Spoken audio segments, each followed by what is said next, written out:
J'espère, et nous avons prié pour cela, que toi, peut-être aujourd'hui, qui est là peut-être pour la première fois ou qui se pose des questions, tu vas te laisser toucher par la grâce et l'amour de Dieu.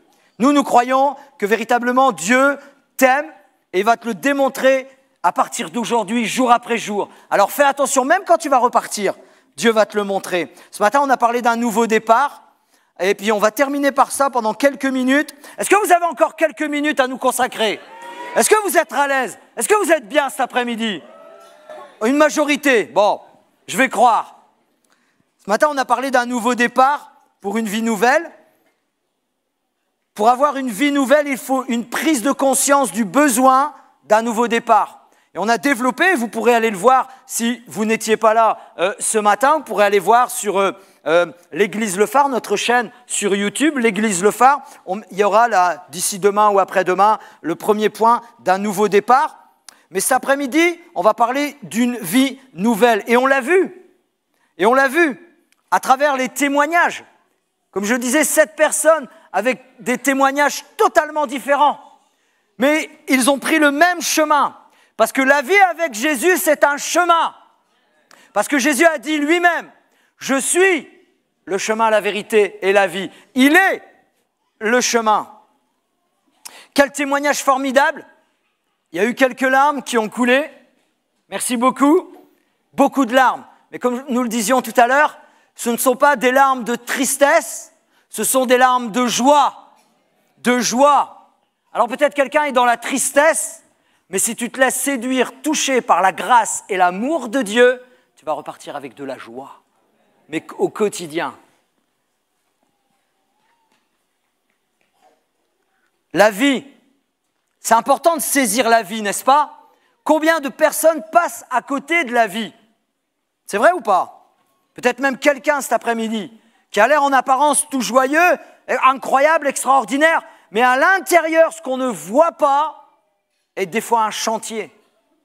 Mais saisis la vie cet après-midi et on va te donner l'opportunité par Jésus de saisir la vie et je dirais la vie éternelle. L'apôtre Paul, connu comme son nom Saint Paul, plus connu sous le nom Saint Paul, il a écrit à un de ses disciples, à une personne qu'il connaît très bien, qui admirait, quelqu'un qui a lancé, on dit dans le ministère, qui s'appelait Timothée. « Pour toi, homme de Dieu, fuis ces choses et recherche la justice, la piété, la foi, la charité, la patience, la douceur. Combat le bon combat de la foi. Mais saisis la vie éternelle à laquelle tu as été appelé et pour laquelle tu as fait une belle confession, une confession en présence d'un grand nombre de témoins. » C'est ce qu'ils ont fait. C'est ce qu'ils ont fait. Arrêtons-nous quelques secondes, en toute honnêteté, entre vous et moi. Pasteur Laurent va faire l'arbitre entre 2 enfants qui jouent devant. Ils ont un ballon. Il y a 2 enfants, il y a un ballon, forcément il y a problème. C'est obligé. Donc j'en étais. Arrêtons-nous quelques instants.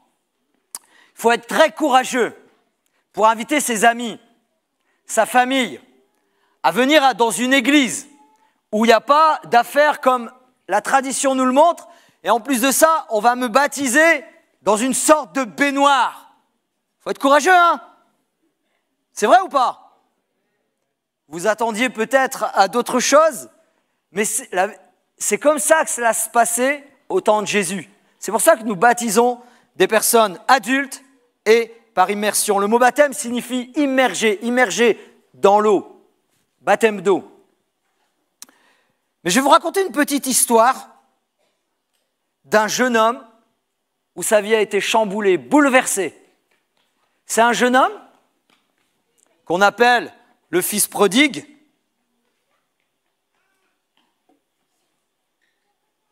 C'est un jeune homme tout simplement. Il était né dans une famille assez aisée. Il avait un frère, papa, maman, et les parents avaient des serviteurs ils avaient les biens, etc. Ils avaient investi peut-être dans des biens immobiliers, la moitié de Pau leur appartenait, etc. C'est un investisseur. Et puis, ce jeune homme, ça peut être n'importe qui d'entre nous, il part voir son père, et vous savez ce qu'il lui demande? Son héritage. C'est hallucinant, parce que son père était bel et bien en vie. Imaginez, l'enfant devait toucher son héritage à la mort du père.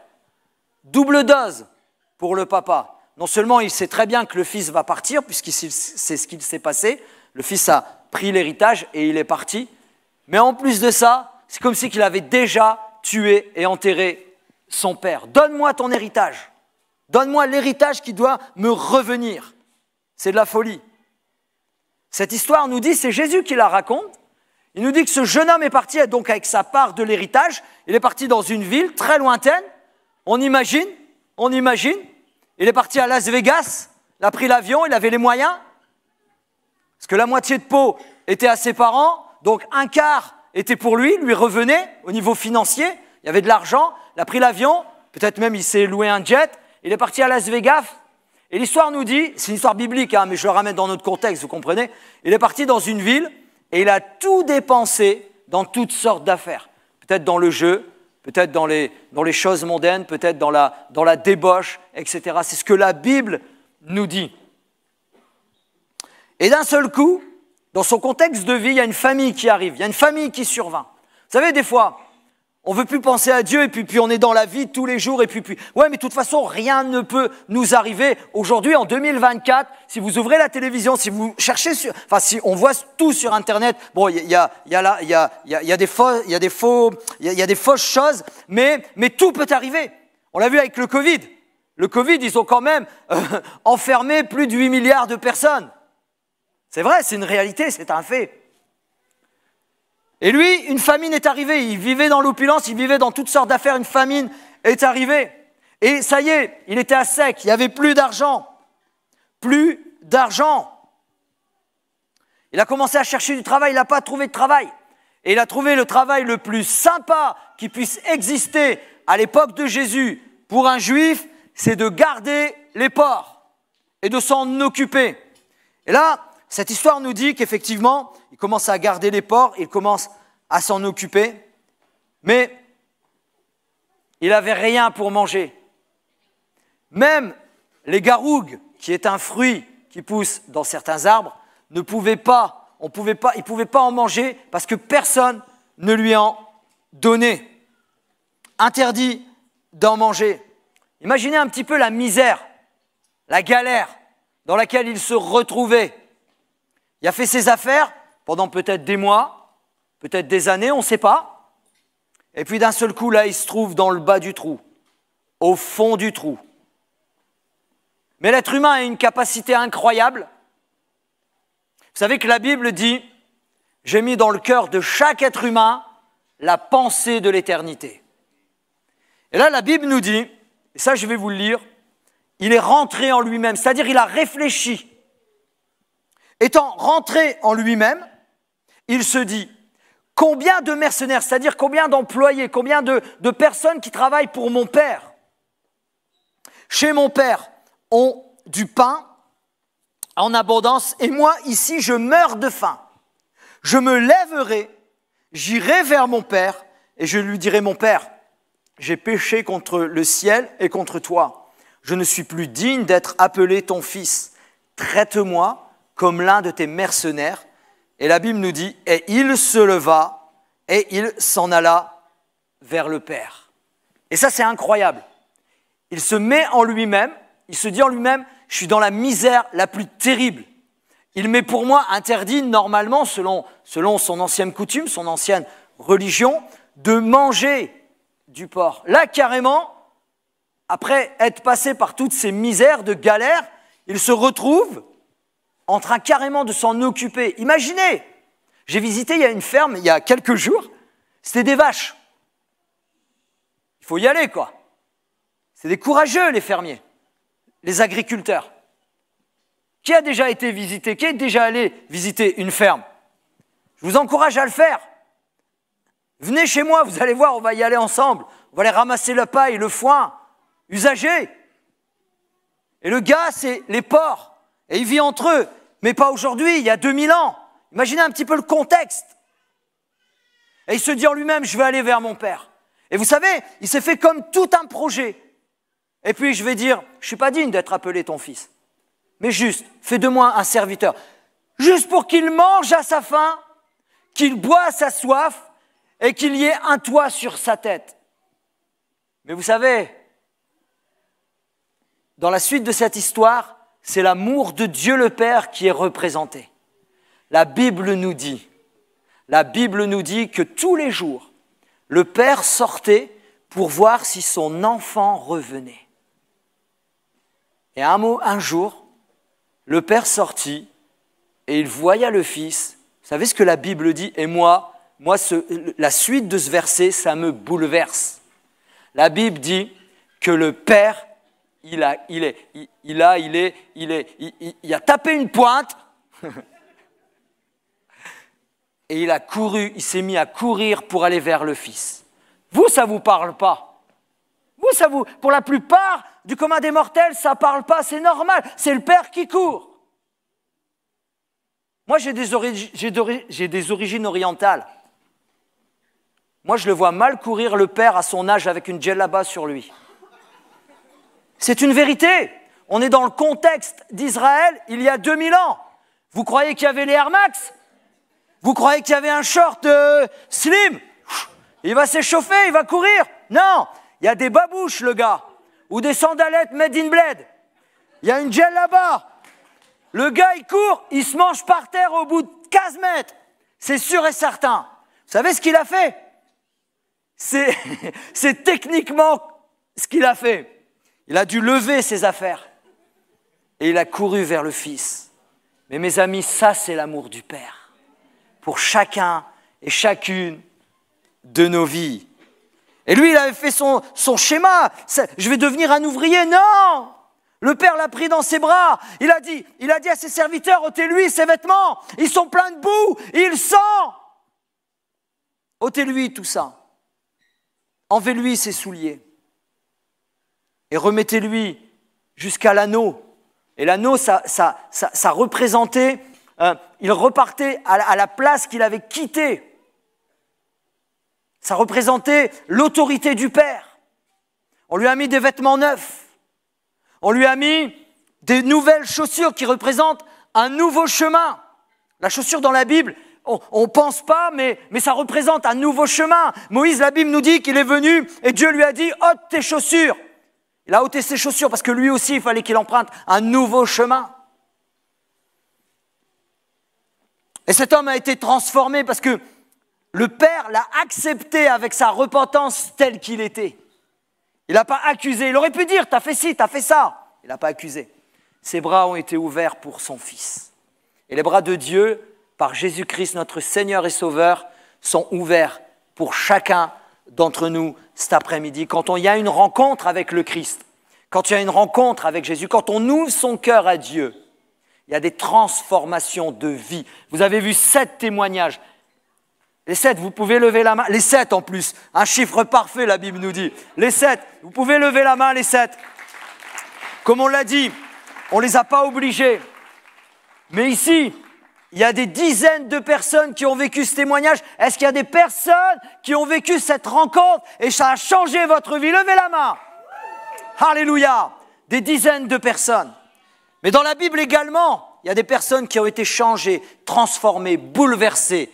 Et ils sont partis sur un nouveau chemin. Rapidement, quelques personnages. La Bible nous parle d'un petit gars. Alors, c'est pas moi, hein, ne me regardez pas. Je ne vais pas raconter mon témoignage ce matin, cet après-midi. La Bible nous parle d'un petit gars. Mais le petit gars, c'était un collaborateur. Il n'y a rien de plus. Vous savez, je ne sais pas si si vous vous souvenez un petit peu de l'histoire sous l'occupation allemande, les collabos. Le gars, c'était un petit gars, c'était collabo et c'était le chef des gens qui étaient au péage. Et dans le contexte de l'époque, on pouvait demander ce qu'on veut. Si l'Empire romain demandait à chaque personne qui passait au péage, on va te parler en euros, 1, 2, 3 euros, lui pouvait demander 5, 6, 8, 10 euros. Et selon l'histoire, c'était le pire des escrocs. Le gars, il s'était enrichi sur le dos ses frères et de ses sœurs, de sa communauté. Et il était pointé du doigt. Mais lui, il était curieux. Et la Bible nous raconte qu'il s'est caché dans un arbre, il savait que Jésus allait venir, et il s'est caché dans un arbre. Mais on ne peut rien cacher à Jésus.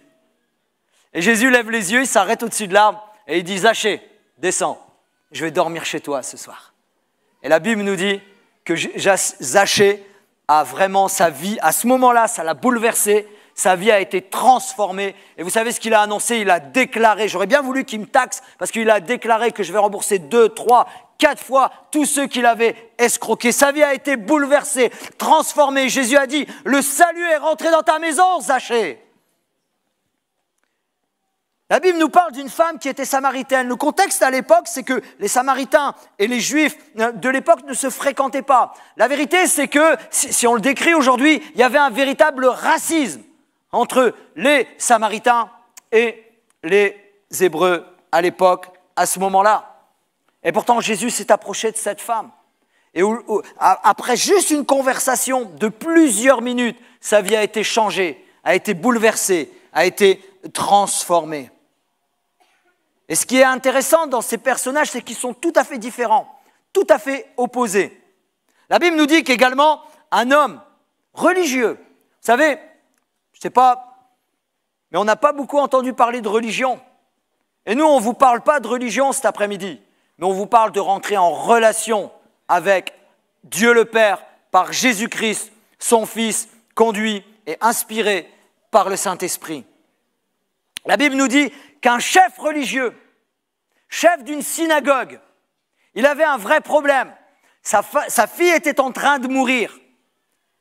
Et pourtant, il est venu un matin, à un moment, il savait que Jésus arrivait, il est venu, il a fendu la foule, et il avait un vrai problème. La Bible nous dit clairement qu'il s'est jeté aux pieds de Jésus. Ça veut dire quoi? Ça veut dire que sa religion ne pouvait rien pour lui. La religion ne peut rien faire. La religion, quelqu'un a dit, la religion blanchit la surface de l'homme, mais l'évangile perce les cœurs. L'évangile transforme des vies. L'évangile bouleverse des hommes et des femmes de toutes conditions. Et cet homme a été bouleversé. Et cet homme, il s'est jeté aux pieds de Jésus. Il dit, j'ai un problème, viens poser les mains à ma fille parce qu'elle est à l'extrémité, elle est en train de mourir. Et Jairus, il a été accompagné de Jésus. Et bien sûr, je vous raconte pas toute l'histoire dans son détail, mais la fille a été guérie et la vie de Jairus a été transformée, changée.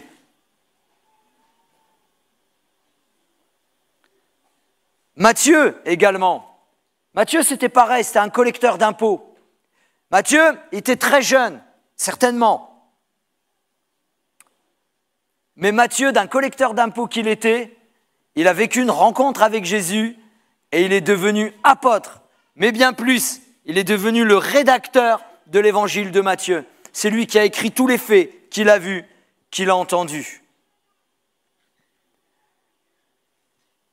Il ne savait pas que c'était impossible, alors ils l'ont fait. Jésus les a choisis, Jésus les a regardés, ils ont passé un temps avec Jésus, un certain temps, et leur vie a été bouleversée, transformée. Mes amis, il ne faut pas attendre d'être parfait pour commencer quelque chose de bien. N'aie pas peur d'avancer lentement.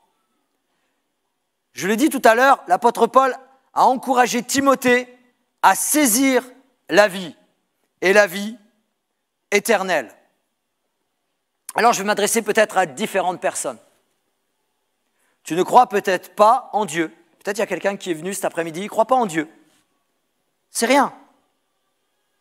Peut-être quelqu'un d'autre, tu te dis en toi-même, oui, mais moi, j'ai mes propres croyances. Ou quelqu'un d'autre, tout simplement, tu vois tes amis, ta famille, quelqu'un qui est cher à ton cœur, s'engager. Et tu te dis en toi-même, oui, mais c'est génial. Mais c'est bien pour eux. C'est très bien pour lui, pour elle. Ou bien quelqu'un, tout simplement, il se dit, ouais, mais j'ai fait trop de mal, je suis allé trop loin. Ouais, pasteur, tu ne connais pas mes affaires, moi, dans ma vie. J'ai poussé le bouchon à l'extrême. Peut-être tu te dis ça. Je suis allé trop loin. Peut-être quelqu'un d'autre, au contraire, tu te dis, moi, on m'a fait trop de mal. On m'a fait trop mal.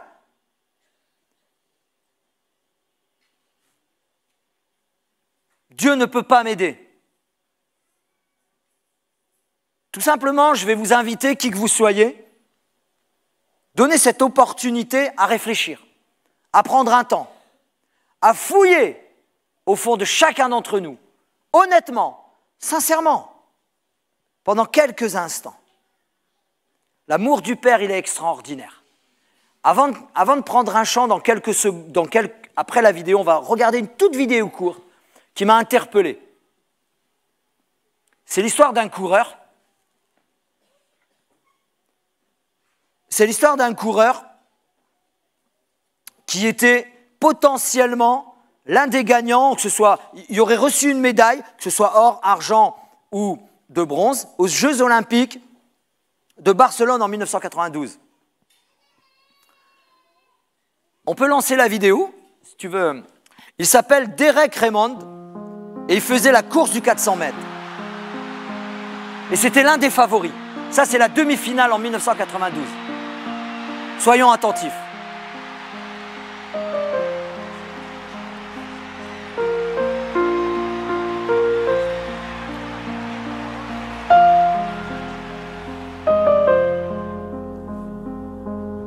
Et on le voit là, Derek.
Alors, ce qui se passe, je ne sais pas si vous vous êtes rendu compte, le gars, c'est l'un des favoris, c'est la demi-finale. Il court, il fait sa course, il s'est chauffé, il a fait tout ce qu'il fallait faire. Mais si vous vous êtes rendu compte, à un moment donné, il fait un claquage. Mais pour la plupart d'entre nous, à moins que vous ayez déjà eu un claquage, vous savez, on ne sait pas véritablement ce que ça fait. En fait, j'ai fait ma petite enquête quand même. Il a eu un claquage, ce qu'on appelle l'ischio-jambier. C'est une douleur vive, c'est une douleur aiguë, c'est une douleur voire fulgurante. Comme si c'était un coup de poignard au niveau du muscle. C'est ce que ça définit exactement. Et si vous êtes rendu compte, si vous avez bien regardé la vidéo, c'est tout, sa course elle est terminée. Ces Jeux Olympiques sont finis. Il s'est entraîné des mois, voire des années pour cette course. Et il a eu un claquage. La course est terminée. Il s'est relevé, si vous avez bien vu, il s'est relevé et il a voulu continuer. Vous avez vu? Il a voulu continuer. La douleur s'est multipliée. La douleur s'est intensifiée et il est tombé. Et il y a un homme bizarre qui vient l'aider, c'est strictement interdit. On est aux Jeux Olympiques, on n'est pas n'importe où, on n'est pas dans n'importe quelle circonstance. Il y a un bonhomme qui arrive, tout le monde essaye de le virer. Non! C'était son père. C'était son père. Si tu mets ton père sur la route, si tu acceptes que Dieu le Père vienne sur ton chemin, quelle que soit la blessure que tu as, quel que soit l'effondrement dans ton âme que tu as, quel que soit ce que tu as traversé, quel que soit ce que tu vis, quel que soit ce que tu ressens, le Père va t'accompagner jusqu'à la ligne d'arrivée. Tu n'es jamais un perdant. Tu seras jamais un perdant. Et tu ne perdras jamais si tu remets ta vie entre les mains du Père qui t'aime d'une abondance incroyable.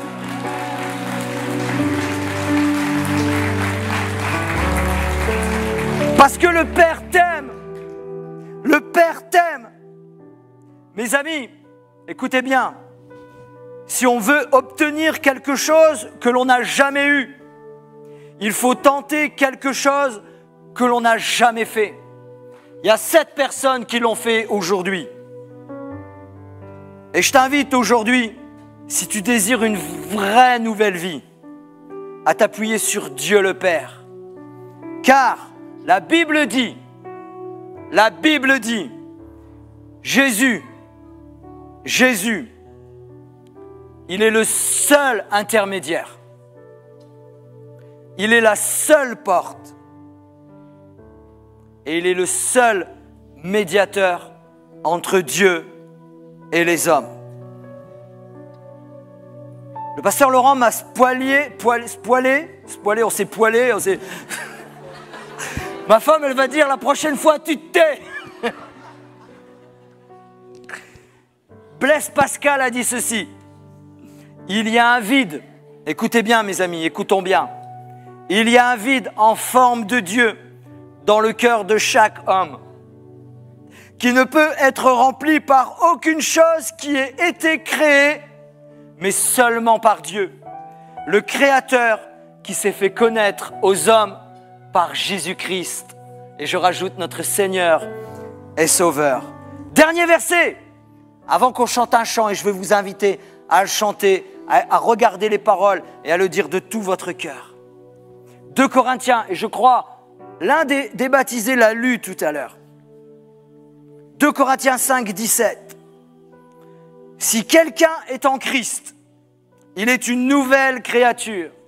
Écoutez bien, les choses anciennes sont passées, il n'y en a plus. Voici, toutes choses sont devenues nouvelles. On vous invite à vous lever, on va chanter un chant et après on va reprendre quelques secondes ensemble, mais avant qu'on puisse chanter ce chant de tout notre cœur. Où te sens-tu blessé et brisé, accablé par le poids du péché? Jésus t'appelle. Arrives-tu au bout de toi-même?